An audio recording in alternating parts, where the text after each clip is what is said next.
పూసే మొక్కలకి కూడానండి సిట్రోజన్ అవసరం అండి. అంటే పుల్లటి వస్తువులతో చేసే పదార్థాలంటే ఇష్టం. వాటికి ఇదే కాదండి, గులాబీలకు కూడా వర్తిస్తుంది. ఇలా అలాంటి పుల్లదనంతో చేసిన వస్తువులు ఏమున్నాయి మన దగ్గర?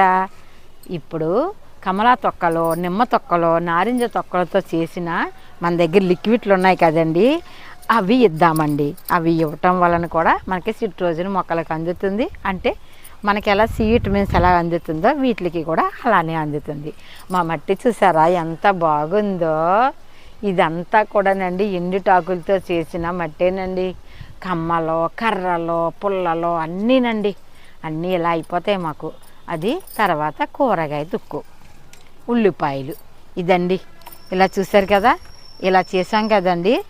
మనం ఇలా చేసిన దాంట్లో ఇప్పుడు కంపోస్ట్ ఇస్తేనండి చక్కగా మొక్కలు ఏపుగా బాగా వస్తాయండి.